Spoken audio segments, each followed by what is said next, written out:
Assalamualaikum warahmatullahi wabarakatuh. Waalaikumsalam warahmatullahi wabarakatuh. Bismillah, alhamdulillah, wassalatu ala ba'dah. Yang saya hormati Rektor Unuga, beliau Kiai Haji Dr. Nasrullah Muhsan, MH. Yang saya hormati para wakil rektor, para dekan, juga yang sedang punya gawe ini, beliau Kiai Misbahus Surur, Ketua LP2M, yang mendapat tantangan baru di masa pandemi ini, KKN ya, kuliah kerja nyata, tapi ini nyata-nyata daring ya, jadi agak susah juga.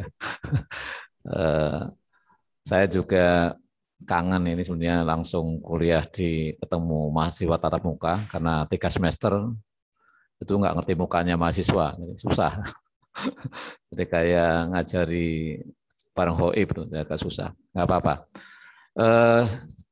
Juga yang saya hormati seluruh dosen pembimbing lapangan atau dosen pembimbingan lapangan model daring ini. Di sini saya melihat ada 14 yang mengikuti, atau jumlahnya berapa. Yang saya hormati, materi kali ini barangkali lebih kepada bagaimana kita menempatkan mahasiswa menjadi muharik masjid atau penggerak masjid. Muharik di sini maknanya bukan berarti harus pengurus, tetapi seseorang yang mampu menggerakkan masjid. Karena di sini posnya adalah KKN, maka legalisnya adalah karena memang anjuran KKN atau dari kampus. Masjid bekerja sama dengan pihak lain, yang pihak lain ini adalah mahasiswa yang posnya menjadi muharik atau penggerak masjid. Barangkali ini posisi yang strategis bagi mahasiswa, atau mungkin implementasi pengurus masyarakat bagi Unuga pada umumnya pada level masjid ini. Untuk itu, kami akan sampaikan sedikit materi, barangkali nanti bisa ditelaah lebih lanjut oleh para DPL, termasuk data-data yang mungkin perlu nanti divalidasi tentang data masjid dan mushola di Kabupaten Cilacap. Ini masih data tahun 2018 terakhir kami catat tuh ya. Kemudian kita akan bisa mulai manajemen masjid. Dari pengalaman LTMNU yang sudah bergerak di 14 kecamatan dari 24 kecamatan yang ada di Kabupaten Cilacap, ternyata problematika masjid ini hampir semuanya sama. Jadi kita mulai ke problematika. Ya. Ada 5 hal ini secara umum. Nanti mahasiswa bisa masuk dari wilayah ini. Yang pertama, permasalahan yang ada di Takmir adalah tidak menerapkan prinsip-prinsip manajemen seperti prinsip POAC tadi lah, perencanaan, pengorganisasian, pelaksanaan, dan evaluasi. Ya. Ini hampir semuanya nggak ada. Saya di lapangan sering nanya kepada misalkan dulu ketika belum pandemi, kami mulai dari Dayuluhur, kemudian Majenang sampai 14 kecamatan itu, kita kumpulkan takmir masjid NU khususnya, ya. Itu rata-rata saya tanya, pernah nggak rapat perencanaan tahunan misalkan? Hampir semuanya nggak ada. Jadi semuanya mengalir aja, mulutan, rajaban begitu. Tapi nggak ada rapat perencanaan, nggak ada. Apalagi mengorganisir, apalagi kemudian mengevaluasi. Itu jauh dari itu. Nah ini yang pertama problemnya itu. Maka masjid jadi tidak terarah. Tidak ada program yang pasti dan berkelanjutan. Kemudian yang kedua, terbatasnya kemampuan para pengurus masjid, SDM-nya. Jadi untuk meningkatkan dan mengemban fungsi masjid perlu SDM yang memadai. Dari sini sumber utama, langkah pertama yang patut dilakukan oleh takmir sesungguhnya adalah mendata jamaah. Nah ini rata-rata di Cilacap, tidak ada satupun masjid yang punya data valid tentang jamaah. Entah itu jamaah sholat 5 waktu maupun jamaah sholat Jumat misalkan. Karena apa? Untuk pelibatan takmir akan lebih kena jika kita mendapatkan seluruh segmen jamaah. Maka dari data jamaah ini akan kita ambil SDM ketakmiran. Ya. Mungkin itu yang pertama. Jadi kemampuan pengurus masjid bisa kita data dari kemampuan jamaahnya. Nanti akan berkesinambungan dengan program apa yang harus dilakukan oleh masjid dan fokusnya apa. Karena banyak yang bisa dilakukan, tapi juga kalau SDM-nya nggak cukup atau nggak cakap juga barangkali kurang maksimal. Yang ketiga, program yang diterapkan tidak aspiratif bagi jamaah di lingkungan masjid. Ya, udah pasti karena nggak ada program, kemudian SDM-nya juga terbatas. Rata-rata mereka merasa sendirian jadi takmir. Itu agak aneh, padahal orang banyak. Hampir semuanya takmir itu merasa sendiri jadi takmir. Ini kalau kita langsung dialog dengan mereka. Setelah kita kupas nanti personnya di manajemen, karena nggak ada manajemennya, tidak ada pembagian kerjanya, semerawut, ya. Kalau ada problem, gesekan, rasanya sendiri, gitu kan. Nah, ini problemnya. Maka mereka biasanya ketawa terbahak-bahak ketika saya ungkapkan seperti itu. Maka contoh yang diaspirasi hampir semuanya, misalkan di daerah pedesaan kayak Kesugen misalkan, yang mayoritas petani, tidak ada satu khotib mungkin yang mengupas persoalan pertanian, itu nggak ada. Apalagi program masjidnya misalkan gapoktan ngumpul di masjid itu, kayaknya nggak ada gitu. Ini namanya nggak aspiratif. Maka ketika nggak aspiratif, maka jamaah jadi kurang menarik.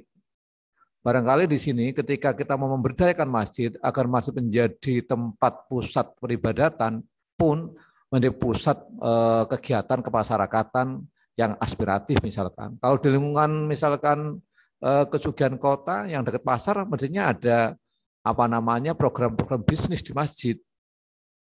Entah itu pelatihan, atau apapun yang itu di launching oleh masjid, yang itu menarik masyarakat, yang secara langsung otomatis membuat jamaah jadi berdaya dan merasa terperhatikan.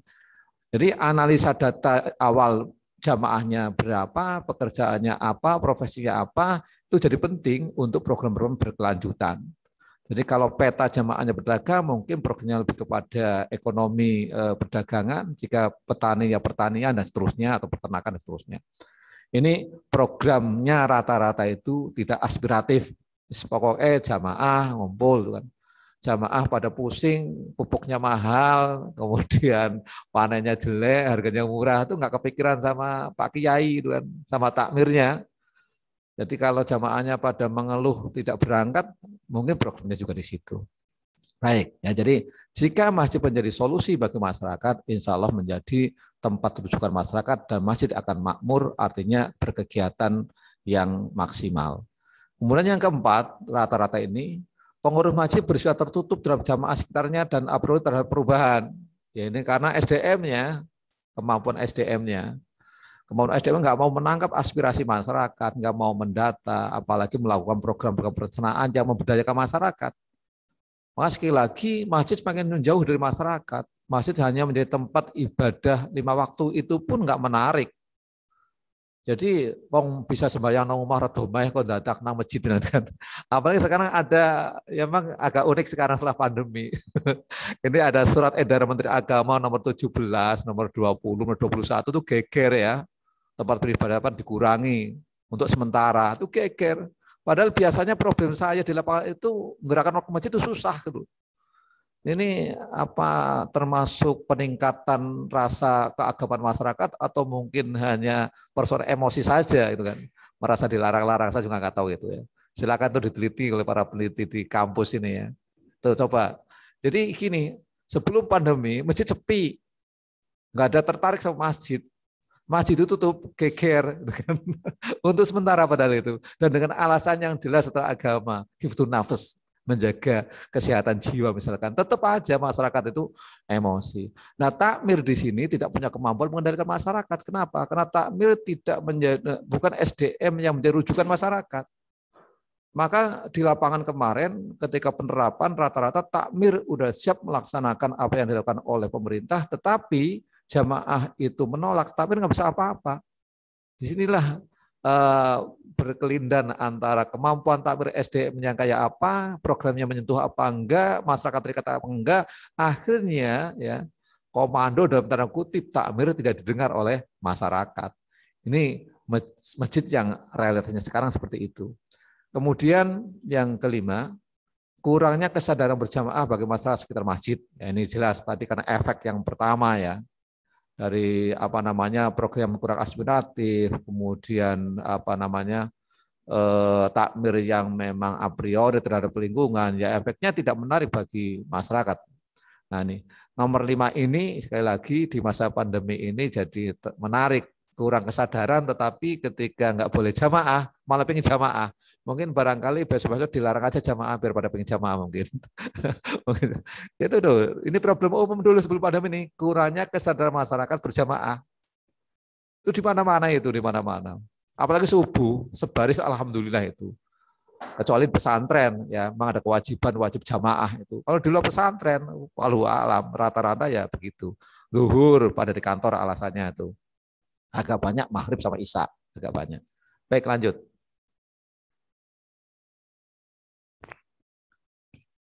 Nah, bagaimana langkah-langkah mengoptimalisasikan fungsi masjid? Yang pertama, identifikasi, kenali kondisi objektif keberadaan masjid dan sinkronisasi dengan kondisi jumlah dan pengelolanya. Tadi ya, masih jawaban yang tadi. Jadi pertama, takmir harus mampu mengidentifikasi. Mungkin ini mahasiswa atau peserta KKN membantu takmir yang memang SDM-nya masih kurang untuk melakukan identifikasi tentang keberadaan masjid di lingkungannya masing-masing. Jadi data jamaahnya, kemudian lingkungannya kayak apa, identifikasi ini penting sekali. Kemudian yang kedua, melakukan pendekatan. Ya. Melakukan pendekatan berbasis kultur, fungsional, dan struktural dalam rangka mengoptimalkan pengelolaan potensi masjid sebagai tempat pemberdayaan umat. Jadi kalau misalkan kultur itu kita pendekatannya Nahdlatul Ulama, ya barangkali kita pendekatan pada pengurus NU, kalau desa ya ranting NU. Bagaimana kulturnya ini, bagaimana masjid ini bisa berjalan dan fungsinya kayak apa, pendekatan ini penting. Di samping mungkin struktur masyarakat, kepala desa dan seterusnya. Jadi kalau dulu KKN biasanya koordinasi dengan desa, barangkali di sini juga tetap aja kita lakukan. Nggak tahu nanti formatnya mau kayak apa, teksnya kayak apa, bisa koordinasi dengan desa, kemudian dengan NU dan seterusnya. Mungkin ini penting sebagai wujud pendekatan yang berbasis kultur, fungsional dan seterusnya. Kemudian yang ketiga, melakukan pembinaan dan pengembangan sumber daya puluhan masjid untuk peningkatan kualitas umat berbasis masjid. Jadi program-programnya mestinya nanti peserta KKN adalah melakukan pengembangan sumber daya pengelola masjid. Mungkin ada semacam pelatihan manajemen masjid bagi takmir misalkan, atau mungkin pelatihan-pelatihan yang lain yang mendukung ini. Nanti akan kita lihat di belakang program apa saja yang memungkinkan ditawarkan di masjid-masjid oleh peserta KKN terhadap lingkungannya. Tapi sekali lagi saya juga nggak bisa bayangin kalau model daring kayak apa pelatihannya gitu loh. Kemudian teknisnya juga kayak apa? Apakah semua takmir memiliki IT yang mampu Zoom meeting misalkan? Ini juga problem lagi. Atau mungkin nekat kan sekarang boleh. Karena level 3 kita boleh melakukan kegiatan dengan terbatas di masjid. Kalau dalam aturan SK Menteri sekarang nomor 21 Menteri Agama itu boleh 20 orang boleh di masjid itu. Atau 25% dari kapasitas itu boleh. Artinya ini peluang juga untuk tadi Pak Kiai Sururudin menyampaikan, Misbahus Surur tadi menyampaikan KKN gabungan antara luring dan daring, gitu kan. Jadi karena tanpa luring rasanya susah kita untuk melakukan pelatihan-pelatihan pemberdayaan sumber daya masjid ini atau takmir masjid. Yang keempat, mendorong terwujudnya profil masjid yang bisa mengapresiasikan beragam kegiatan masjid yang multifungsi, baik untuk ibadah, pendidikan, ekonomi, sosial, dan lain. Nah, ini langkah-langkahnya. Mungkin yang keempat ini yang lebih teknis, para mahasiswa nanti mempunyai program-program yang multifungsi, otomatis yang bisa ubudiyah ya, itu pasti, kemudian pendidikan, kalau itu sudah ada tempat pendidikannya, dan ini memanfaatkan, sekali lagi memanfaatkan ruang level 3 ini, mudah-mudahan bisa turun ke level 2 lagi. Untuk bulan ini Cilacap level 3, maknanya level 3 berarti boleh berkegiatan dengan terbatas. Kalau level 4 sama sekali tidak boleh berkegiatan. Ini mungkin ini masukan. Kemudian ekonomi juga, nanti juga peluang apa yang bisa lakukan. Kemudian lingkup manajemen masjid. Paling enggak ada 5, ada fungsi masjid, ada karakter manajemen masjid, ada struktur organisasi masjid, ada manajemen masjid, dan ada konsep pemakmur masjid. Lanjut.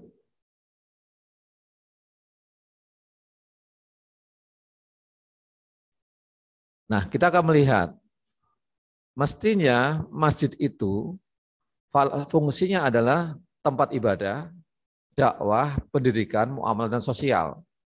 Kalau kita lihat realitasnya kemarin saya turun ke lapangan itu, paling banter ada 3, itu udah terlalu komplit. Tempat ibadah, sholat dzikir rata-rata melakukan. Dakwah, syiar, PHB ini jalan. Kemudian pendidikan ada yang iya, ada yang enggak. Ada diniyah, ada TPQ, kadang ada, kadang enggak. Nah, muamalah ini hampir enggak ada pengembangan masyarakat. Nah, ini mungkin segmen KKN nanti ini, teman-teman KKN di muamalah pengembangan masyarakat dan sosial pelayanan sosial ini terbatas pada biasanya kurban, yatim piatu dan seterusnya, tapi ini kurang terprogram dengan baik yang secara pelayanan sosial bisa berkelanjutan. Jadi fungsi masjid mestinya meliputi banyak hal ini dan faktanya yang rata-rata di Masjid Cilacap ada 2 saja berfungsi, yaitu tempat ibadah dan dakwah. Lanjut. Untuk itu, kami biasanya tawarkan kepada peserta muharik, paling enggak ada 3 karakter yang bisa dipilah secara sederhana. Karena ini sekali lagi bukan manajemen yang rumit ya, tapi dibuat sesederhana mungkin. Ada 3 manajemen masjid. Yang pertama adalah idaroh, yang kedua imaroh, yang ketiga riayah. Yang pertama itu idaroh, tata laksana administrasi yang meliputi surat menyurat, pendataan keuangan, sumber daya manusia, dan segala sesuatu yang berkaitan langsung dengan administrasi. Ini barangkali penting nanti teman-teman KKN mendampingi, memberikan masukan kepada masjid dan setelah mendata jamaah, kemudian mencoba untuk memetakan jamaah. Misalkan teman-teman yang mempunyai kemampuan administrasi yang baik, biasanya anak-anak kuliahan atau sarjana atau apa di lingkungannya, atau anak-anak SMK yang ngerti IT, barangkali anak-anak muda ini masuknya ke bidang idaroh, tata laksana administrasi, ada surat menyurat dan sebagainya, pendataan, keuangan, sumber daya manusia, dan segala sesuatu yang berkaitan langsung dengan administrasi. Ini idaroh. Ini segmennya anak muda yang punya kemampuan IT, dan ini banyak sekarang di masyarakat. Tamatan SMK aja udah oke kan, berapa teman-teman yang dari SMK itu udah oke. Dan imaroh, apalagi kalau tamatan dari atau mahasiswa Unuga ya, yang bidang IT itu keren lagi, pasti bisa itu. Dan yang kedua imaroh, memakmurkan masjid dengan berbagai kegiatan yang melibatkan peran jamaah, meliputi bidang ibadah, dakwah, sosial kemasyarakatan, kajian keilmuan. Nah, ini kita ambil dari SDM jamaah yang berbackground misalkan lulusan pesantren misalkan, maka bisa untuk menjadi imam masjid, mungkin muadzin, mungkin kegiatan-kegiatan keagamaan lain, pembahasan kitab rutin misalkan, dan dakwah sosial keagamaan misalkan teman-teman alumni fakultas dakwah atau dai-dai juga bisa masuk ke sini. Sosial kemasyarakatan juga sama di sini. Kajian keilmuan. Ini banyak segmennya imarah ini. Bisa juga ekonomi. Kalau di situ misalkan ada ahli ekonomi, ada masyarakat yang pintar ekonomi atau pelaku ekonomi, bisa masukkan ke imarah ini. Bisa jadi ada juga jamaah yang mungkin ada dokter, mungkin ada tenaga kesehatan, bisa masuk menjadi klinik masjid. Jadi banyak artinya ketika membuat program memasuk kepada struktur ini, dilihat SDM jamaahnya ada atau enggak. Kemudian riayah, memelihara dan merawat semua aset masjid yang merupakan hasil jariah dan wakaf daripada jamaah. Nah, ini sarana prasarana. Kelihatannya sederhana seperti ini, 3 bidang karakter masjid ini, idaroh, imaroh, riayah. Tetapi ketika kita jelaskan di depan para takmir khususnya, mereka akan semakin terserahkan. Misalkan kita contohkan, jika sudah terbentuk seperti ini, masing-masing bertanggung jawab pada bidangnya. Seorang imam masjid misalkan di bidang imaroh, ya, akan menahan diri jika ada pembangunan masjid, karena sudah ada yang ngurus yaitu riayah.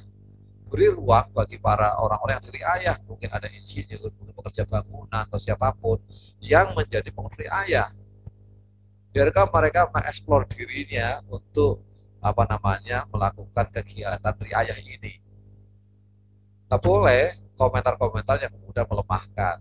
Begitupun ketika bidang imaroh, ya, bidang yang lain gak usah komentar bermacam-macam. Misalkan ada pekerja bangunan komentari fatihahnya imamnya yang kurang fasih misalkan, Itu bukan bidangnya misalkan.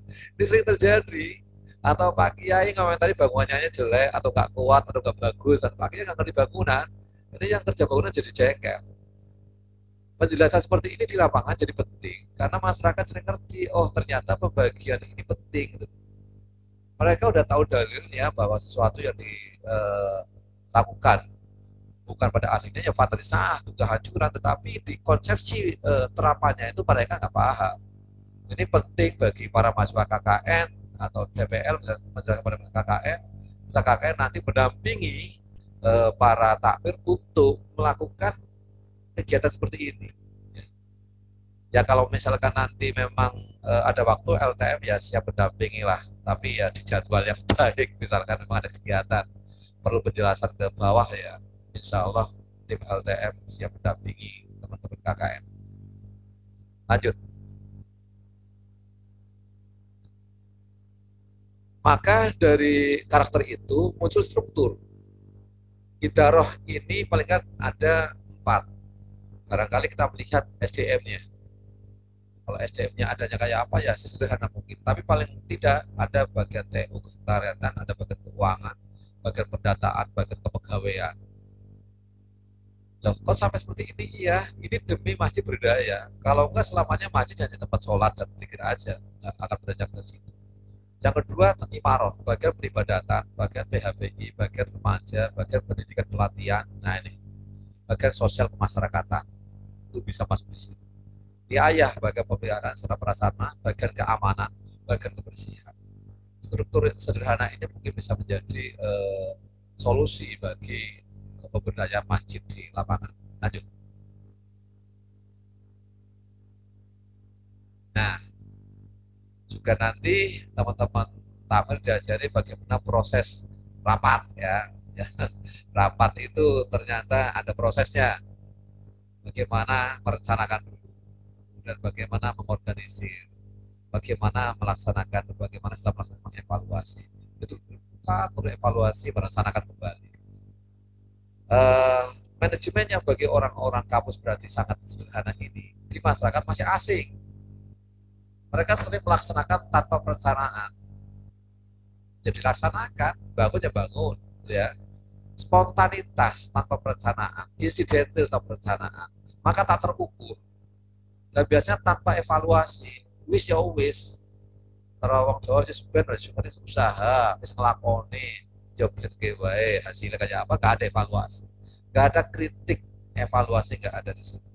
Maka ini dilatih proses yang sederhana ini di lingkungan ketakmiran, minimal di takmirnya. Lanjut. Nah ini, kalau nanti ada pelatihan, mungkin diajari lebih detail tentang ini. Saya nggak akan ngajari. Ini orang-orang fakultas ekonomi itu udah biasa banget ini. Orang-orang kamu sudah biasa. Apa itu program? Lanjut.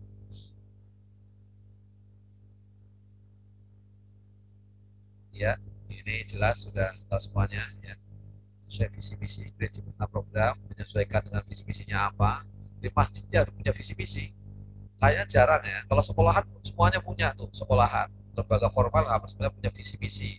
Walaupun kadang juga masih perlu diajari ya. Fakultas tarbiyah itu biasa pakai ini. Tapi ini kalau masjid kayaknya masih jarang yang punya visi misi. Tempel di depan hampir nggak ada itu. Lihat aja itu. Menyesuaikan ke strategi masjid visinya apa itu harus disesuaikan. Sekali lagi yang pertama data jamaah jadi sangat penting. Saya ulangi lagi pendataan jamaah itu. Karena akan menyesuaikan ke strategi dan visi misi. Fokus pada jamaah, profil jamaahnya kayak apa, kebutuhan jamaah kayak apa, harapan jamaah kayak apa, tingkat kebutuhan jamaah kayak apa, forum komunitas jamaah harus ada. Jadi data ini akan menunjukkan profil jamaah. Oh, jamaahnya kebanyakan petani, pedagang. Oh, jamaahnya heterogen, homogen, itu untuk profil jamaah. Oh, jamaahnya ternyata ada jenderal nih. Oh, jamaahnya ternyata ada rektornya nih. Beda itu nanti kita membuat programnya. Jamaahnya banyak dosen penugasnya nih, misalkan. Nah, beda lagi. Jadi, kemudian dari profil ini muncul kebutuhan jamaah apa aja nih kira-kira jamaah kebutuhannya tadi. Oh, kebutuhan jamaah pertanian, pupuk lagi mahal, pupuk lagi ini. Maka kerjasama antara takmir masjid dengan mungkin ya bagian penyuluh pertanian misalkan kegiatan kajian pertanian masjid al barokah misalkan. Jadi jika seperti ini jamaahnya pasti ramai akan datang karena sesuai kebutuhan jamaah. Harapan jamaah apa di situ? Harapannya dituangkan. Nah baru evaluasi tingkat kepuasannya kayak apa. Nggak usah takut evaluasi ini yang kayak gini mungkin teman-teman KKN nanti berikan penjelasan kepada takmir agar semakin budaya. Udah melihat kemampuan internal SDM, sekali lagi setelah ada data SDM-nya ketahuan, kemampuan finansialnya, ya kemampuan finansial ini yang paling pokok yang rutin itu ya apa namanya infak itu hampir semua masjid itu punya. Dan itu kemarin saya kaji, jika satu masjid itu terus menerus, itu kan pemasukan terus dan pengeluaran kadang-kadang jadi sekenanya. Masjid yang bagus itu, ya, masjid yang besar, kadang kebingungan karena masjidnya udah bagus, sarannya udah bagus. Ya dari prinsip tentang program seperti ini, mesti teman-teman dari mahasiswa harus tapi gitu, mahasiswa mampu lah untuk menyampaikan ini. Lanjut.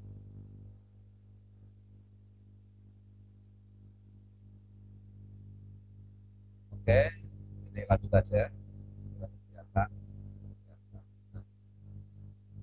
Maka konsep kemampuan masjid itu mulai dari ketakwaan pribadi, kesalahan individual, bagian apa ibadah makhluk tadi, baru kemudian masuk pada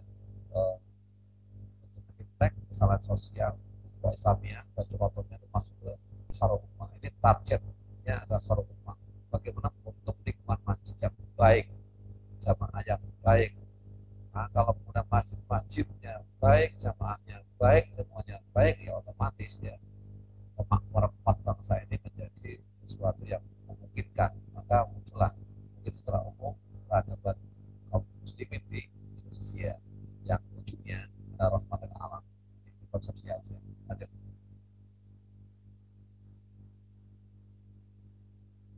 Bagaimana implementasinya? Lakukan pelayanan umat sesuai kebutuhannya. Kalau memang itu kebutuhannya ekonomi, fokus ekonomi aja terbanyak. Kalau di situ SDM kebutuhannya itu kesehatan, karena SDM kita punya kesehatan, punya dokter, punya perawat, punya apa, lakukan pelayanan misalkan berobat gratis setiap Jumat. Itu sederhana tapi jelas. Kemudian buka musyawarah rutin, ada rutin musyawarah kami sedetil untuk melihat perkembangan apakah program klinik masjid ini jalan dengan baik, bagaimana respon masyarakat misalkan. Maka pusat pelayanan selain tempat ibadah masjid sebagai pusat pembinaan, pusat pemberdayaan, juga memberikan program umat sesuai dengan pemahamannya, memberdayakan umat sesuai dengan kemampuannya. Jadi sinergi keterlibatan jamaah, silaturahmi ke para ulama itu penting. Jadi takbir ini memang punya kanan kiri, pusat pembinaan ini koordinasi jelas Pak dengan para misalkan pengurus NU misalkan. Kalau kita nggak bisa bina di bidang media, kapan ada lembaga pasumasa NU? Kadang problemnya sederhana, takut jadi takmir karena tidak punya kemampuan agama yang baik, takut ditanya masa persoalan keagamaan. Maka kita beri jelas pada mereka, jangan takut, kita itu bareng-bareng. Kenapa ini masih NU, punya LTM NU? Jika ada problem pertanyaan masalah ibadah, nanti tanya ke Surya.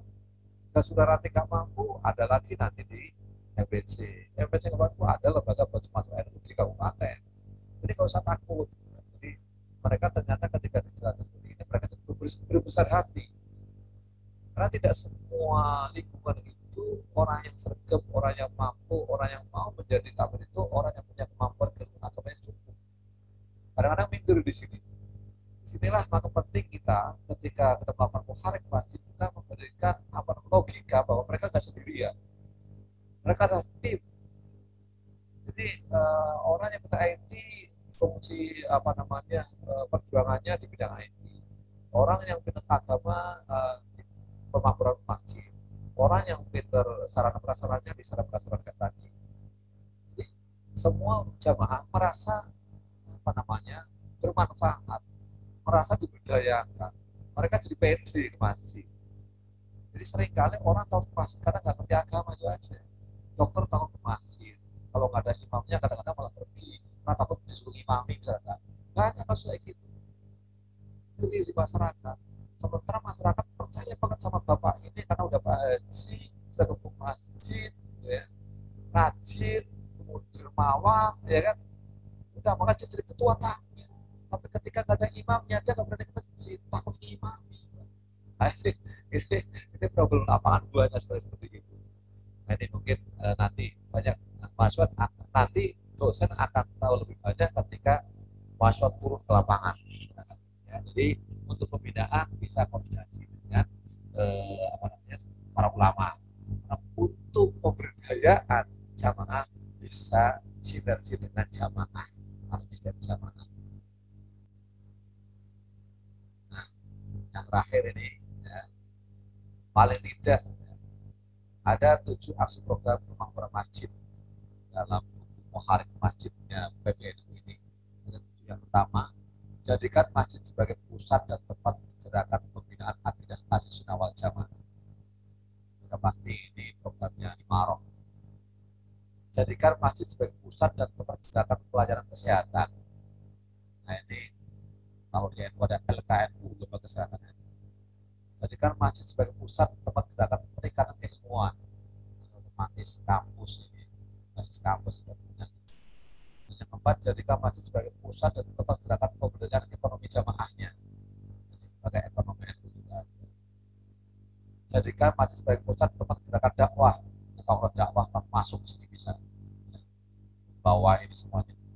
Jadikan masjid sebagai tempat gerakan kepedulian sosial. Ini ada sekarang di PPI NU, sana dan ada Bagana dan seterusnya. Jadi bisa kerjasama di internal NU dengan lembaga tersebut. Yang ketujuh, jadikan masjid sebagai pusat dan tempat berdoa dan mendoakan jamaah baik yang hidup maupun yang sudah meninggal. Jalan kalau ini di Nahdlatul Ulama. Lanjut. Nah, ini basis keinginan jamaah. Kalau tadi kita empirisme ya, kita lihat jamaah inginnya apa. Kalau ini kita bicara empirismenya seperti biasanya. Jadi doa ini kan harapan. Ya Allah, selamatkan agama saya. Ya Allah, sehatkan badan saya. Ya Allah, tambah ilmu saya. Ya Allah, berikan rezeki saya. Ya Allah, berikanlah kesempatan taubat sebelum saya mati. Ya Allah, rahmatilah saya ketika saya mau. Ya Allah, apabila saya setelah mati. Masuk ke program yang akan sekali. Awal jamaah yang pertama, ada lembaga kesehatan, ada lembaga ekonomi, ada kajian keilmuan, dan seterusnya. Ini dari yang kita semuanya sudah hafal. Lanjut. Jika ingin apa bukunya, ini pastinya di PBNU. Kalau ada di sini saya hanya beberapa kali fotokopi tentang Muharrik Masjid. Ini buku yang terbitan dari PBNU lengkap materi-materinya, mulai dari Profil Muharrik, Paham Aswaja, revitalisasi masjid, organisasi dan keuangan, aksi pembangunan masjid, mempertemukan jaringan, analisa SWOT, revitalisasi 7 aspek organisasi masjid, langkah mudah dan kajian pembangunan masjid, teknik pengurusan sertifikat masjid PBNU, menata sistem tata suara masjid, ada audio masjid barang ya, lengkap yang ada di buku Pedoman Muharrik Data Masjid. Lanjut.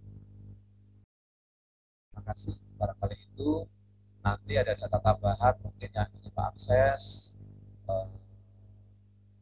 data masjid di Kabupaten Cilacap, ya. Data masjid ada di